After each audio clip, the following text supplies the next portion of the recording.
Excellent. So we are now recording. As I say, welcome. Today we are going to be looking at one of Excel's really cool features, which is called text to columns. It used to be quite hidden away. I've now put it up nice and really big and in your face on the ribbon, but still I think a lot of people don't realize quite how useful it is. So today I'm going to introduce you to some basic stuff and then give you a few ideas and examples about how you might use it. I'm also going to show you a really cool thing which we helped an HDR student with for their research. They were getting a lot of research out of the US, and whenever they were opening these CSV files in Excel, of course it wasn't able to convert those dates. So the US dates it couldn't cope with, and I can show you a way that text columns could help with that kind of thing. So all sorts of exciting stuff today. As I say, anytime you need to, you can raise your hand or put a question into the Q&A. All right, without further ado, what I'll just do is turn my video off. All right, let's get started then. Okay, so some basic stuff around the text to columns. Essentially what text to columns does is it takes information that is in one column and splits it across multiple columns. Okay. So, and it can do that based on different sorts of criteria. So it can do it based on a particular width. So if you said, well, all of my data is stored in such a way that there are like 8 characters that I want to split off from the rest of the characters, you can use text columns. But probably one of the more useful is you can decide to divide it based on any symbol or special character. When I say special character, I mean things like carriage returns, spaces, things like that. Okay, so a typical example from certainly in the business world would be, let's say that we've got a bunch here. You should be able to see there, I've got some email addresses. So quite often you're given an email address and you want to split that into a first name and a last name. Okay, so let me just spread these columns out a little bit so we can see what's going on. So I can use text to columns to do this. Okay, it might be a little bit more, it might take a couple of steps, but I can certainly do it using text to columns. Now, lots of people would take this and they might go off and look things up, and they might start writing complex formulas, you know, about count left, count right, that sort of thing. But text to columns is going to do it for me. So I can grab my column here. I can go to the data menu, and here it is text to columns. Okay, so I'm going to click on text to columns and it opens up my convert text to columns wizard. Okay, so I can say, is this delimited or is it fixed width? Okay, so delimited is the characters such as commas or tabs separate each field. And then I've got fixed width, those fields are aligned in columns with spaces between each field. So I'm going to stick with delimited, that's the most useful one that I find. And I'm just going to say next. And here it's got a delimiter of a tab. Okay, but that's not what I've got going on. I've got a choice of semicolon, I've got comma, I've got space, or I've got other. So I'm going to tick other, and I'm going to put a dot in. Okay, so you can see how straight away, as soon as I've done that, it's gone, oh, the email, I've got John, I've got Smith at Adelaide, I've got EDU, and I've got AU. So you see there, so it's immediately it's splitting off my first name and my last name. Okay. So what I'm going to do there is I'm just going to say next. This screen here will come back to later, but one of the things here you can look at is the destination. So where do I want this to go? Now at the moment it's just going to put it back into its own column, but I don't want to do that. So for now I'm actually going to put this into the column D. Oops, I'm going to come here.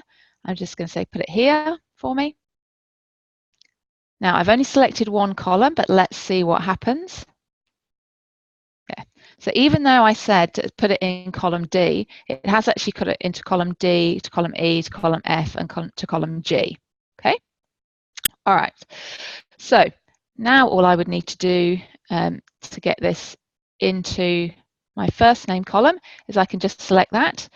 I am going to do a fancy thing. Now, if I just click and drag that, it's just going to move it there. And that's all I need to do because I've not used a formula.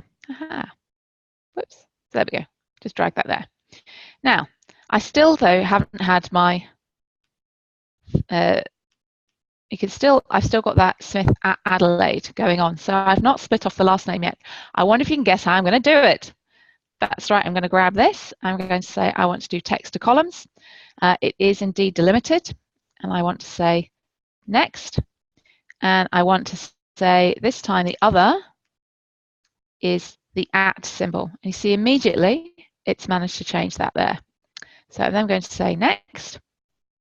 And the destination in this case is, I don't want it to go into E. This case, I want it to just go into C. I can put it straight into, just change that to C, and that's now going to put it into that last name column. It's going to put the first one into the last name column. Okay, so I'm just going to say finish. Yes, I do want to replace it. There we go. All it did was it got rid of my last name there. Okay, and then I can just get rid of those extra columns. Don't forget, everyone, that you can you have as many columns as you want anytime you want. So just columns are free. Don't be afraid of, when you're working with data, creating columns, then deleting them afterwards. Your spreadsheet is not a fixed thing. There's lots of different things. Okay, so that is your basic introduction to the text to columns. That's one of the most useful ways of using it. Any questions so far?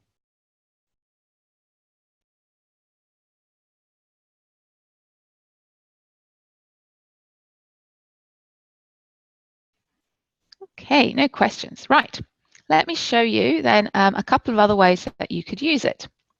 So I have got in here, where's my sample files? So I've got information here that has come straight out of one of the university systems. So this is coming out of Syllabus Plus. And this is typical of the way that information quite often comes out of one database to another. So that's when text to columns is also really useful, is if you've got information that is coming out of some form of database or something like that. Okay, so if I just open this up. Okay, so this is information that comes straight out of one of the university's databases. And you can see here, this is about particular courses. So we've got here that we've got this in accounting, finance, probably ethical principles in finance and accounting. There's lecture A, lecture B, tute A and tute B, and so on. And then we've got the lecture tute. Now, and then we've got here things like the location requirements. It needs to be on North. This one needs to be on the North Terrace. It's got a type. It needs to be a lecture theatre, and so on. So we've got different information here. Now, if let's say I wanted to take this data and I wanted to manipulate it, let's say that I wanted to create a pivot table and I wanted to know, for example, how many different things were going to happen in the Act Fin. Okay, so Act Fin, as you can see, has the ethical principles and it also has financial statements. So if I did something like just pivoted or tried to do a count right now, it would keep all of these things together. It wouldn't necessarily count those because they're different things. But if I wanted to count everything, the easiest way for me to do that is to create a column which tells me, which particular course or which particular program this element relates to. Okay, so in order to do that, I want to split off this ActFin, or I might even want to split off the ActFin and then the code behind it as well. And that's really easy when I do this. Let me just add in some, as I can come in here, and I just go to my data, and I go text to columns. And again, it's delimited. Now, it's not managed to pick up anything automatically, but when I go next, you'll see that all of these things are split with an underscore. Now, you'll often find that in databases that things are done in this way, that they are, or there might be a naming convention and it's done in a particular way, because you'll notice there are no underscores between the actual name of the course.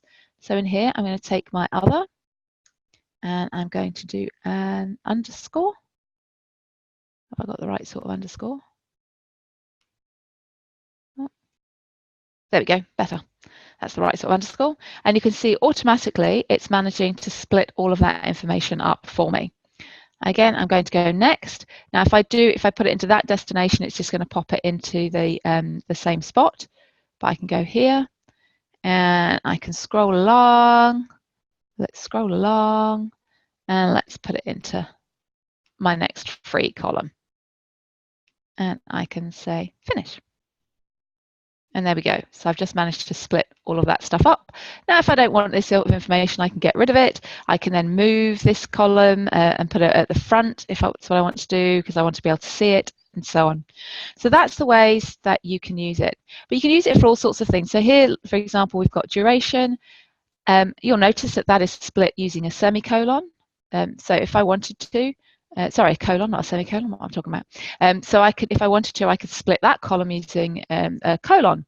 Here we've got things that are happening with colons, and I've got commas, and I've got dots, and I've got brackets. So anytime you see something like that, you can split it. If you've got a recurring thing happening and you want to split that information up, that is when text columns is super, super awesome and useful. Okay. You can use it with dates as well. So I'll show you that when I've done my US dates, is because dates are obviously split up using slashes, so often, or they might be using dots or anything like that. So if you wanted to pull the year out, if you're saying, I don't need that, I just need to know the year, you can pull the year out and have a column just with years through using text columns. So lots and lots of handy things you can do with it. Any questions before I show you the magic with the US dates?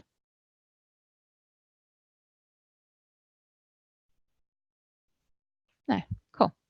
All right.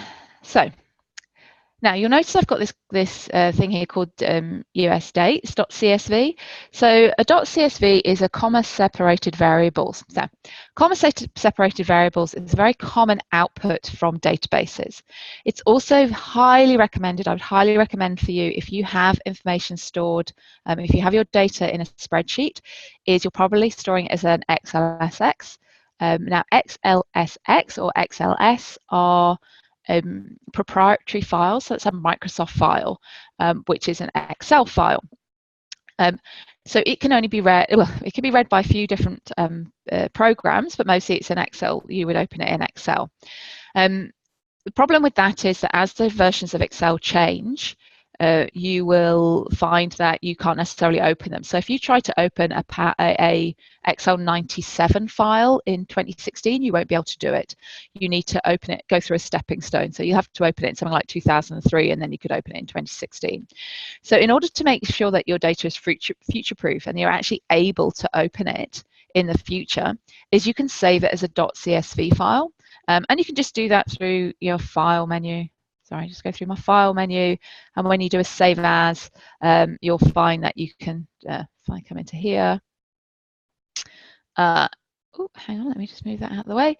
You'll find that I can save it here as, I can save it as a text, or I can save it as a CSV.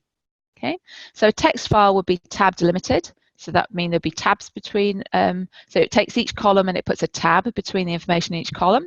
And a CSV is comma delimited. So what it does, it takes each column and puts a comma between each column, then it creates a new row for your new row of data.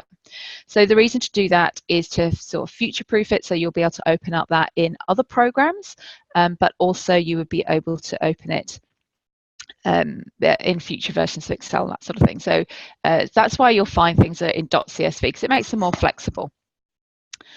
All right, so let me just open this with Notepad so you can see what it looks like. So this is what it looks like. This is a CSV file today, comma separated values. So that's a column there, and then there's a comma, which means that there's another column, and there's a comma, and there's another column, comma, and so on. You'll notice here that there are commas with nothing between them, so those will be blank columns. So it's kind of like what the raw file looks like. You can see I've just opened it in Notepad there. This is a real file that I was sent by a. I've taken some information out of it because, but I've asked for their permission to open this up to show you. It's a real file. It's about some court dates in the US that they get sent and on a monthly basis, and they're opening it up. As a CSV, if I double click it, it's going to open in Excel. Now, but the problem with it is that, whoops. It comes from the US. So you'll notice here, we've got some dates that it doesn't know how to cope with. So if we come in here and we have a look at this, it's going, oh, that's the 1st of the 2nd. Well, is it really? Or is it the 2nd of the 1st? Yeah. And it copes with them until it gets to ones that it doesn't understand. Okay, so it's got some here that it's treating as dates, and it's got some here that it's treating as general. So if you keep your eye up here, this is showing you what it's saying. And so it's saying that is general because it doesn't understand how there can be a 1st of the 16th, because there are no 16th months, whereas actually that's the US, that means it's the 16th of January. It understands that, I mean, actually, though, it understands it incorrectly. Yeah, so it actually thinks that that is the 1st of August, whereas actually it's the 8th of January. So we've got some problems going on here with this data.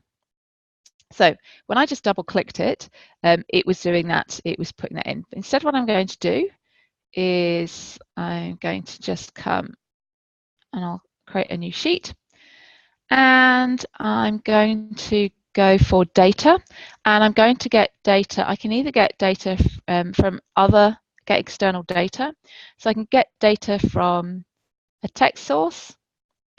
Now you'll see that a text files, it's got that .prn, .txt or .csv, so it's actually picking that up as a CSV, as a text file. You can also go into from other sources, and you can just go in and import it from XML from data import, but for this case we'll just go from text. So I've got my CSV and I'm just going to say import. Now, does this look familiar to you? Yep, so what it's doing is it's opening up our text to columns file. You'll notice here it's called the text import wizard. It is delimited, so I'm just going to go next. I'm going to click my data has headers, and I'm going to say next, and I'm going to say this is a comma. Okay, so it's opening it with a comma. And now when I go next, what I'm going to do here is I'm going to pick one of these columns. So remember I said I'd talk about this a little bit more. So it's all of this thing about what is this column data format. So this data here is actually a date. So that's a date. And it's saying, okay, it's a date. And seeing as you are very sensible, it's no doubt in day, month, year format. And I can at this point say, actually, it's not. It's in month, day, year format because it's crazy American. So I'm going to do that one as a month, day, year. I'm going to leave this one just as it is, and then I'm going to hit on finished. And I'm just going to pop that in. Okay. All right. So do we see now what has happened? So this one that I had done and said, hey, yes, they are dates, but they're crazy American dates. Because Excel has been set to my computer and it knows that I live in Australia and therefore I understand how dates really work and therefore they should be day, month, year. That's why it was doing that automatic conversion. So what I could have done, of course, is go into my computer and change the entire setting to be American, but I really don't want to do that. So it's coming in here. You see now that it has totally coped with these dates. It knows that that is the 2nd of January, not the 1st of February, that one that we had that it thought was the 1st of August before. It now knows that's the 8th. So it knows all these are dates. Sorry, let me just go back to the Home tab so you can see this here where it's telling me what the number format is. Yeah, it's showing me there that is a date. Whereas the one that I hadn't done, it's getting confused. It doesn't understand. It's converting dates incorrectly. Ta-da! Sorry, that's one of my favorite things. Just as a little aside, so that was sent to me by somebody, and I looked at it for a while. I was like, I wonder how you do that. And my husband also likes to work with Excel, and we sat at home and we sort of played with Excel for a while, and we came up with all sorts of complex formulas and so on. And then I suddenly went, I wonder if this text to column is going to work for this. And then I discovered the answer, and I texted him the next day going, my Excel is stronger than yours. There you go. Welcome to my life. All right, so that's really what I wanted to show you. As I say, we can do all sorts of things with that as well with text to columns. So you could even in here now say, I want to do text to columns on that, and it's delimited, and this time the other is a slash like that, and I can go, you can just at this point, by the way, go finish. It's going to overwrite your data. Go there. Yeah, we've got there one there. We've got another column there that's just ripe, absolutely ripe for having a look at some text to columns.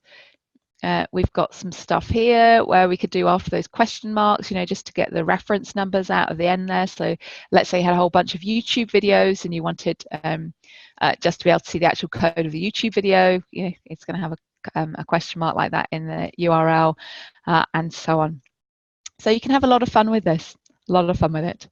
And I'll just finish off because in case you weren't aware of how I can do the opposite. So the text columns is one way. The opposite of text columns is concatenate. So I always like to just throw this one in here. Concatenate. So let's say that I actually want to change this back into email addresses. I can go that. That.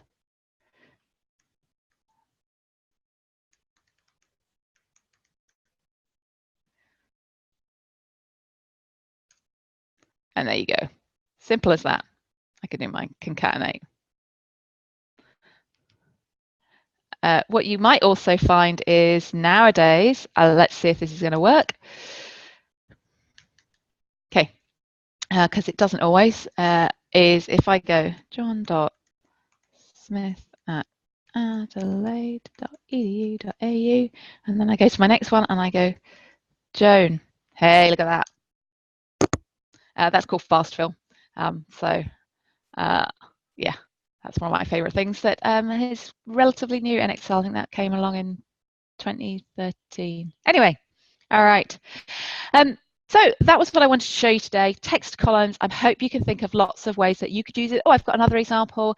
We were helping another HDR with some research they were doing, and they were extracting data from Outlook, and it was coming into Excel in a really ugly fashion. They had lots of text into one particular cell that was broken up using paragraph markers. So, you know, it was all on different lines, but all within the same cell, like a merge cell type thing. And we were able to use text to columns to actually put all of that data out into separate columns as well. So there's lots of different ways you can use it. Hopefully I've inspired you a few ways that you might want to use text columns. Hopefully you've thought of a couple of things that you're able to do.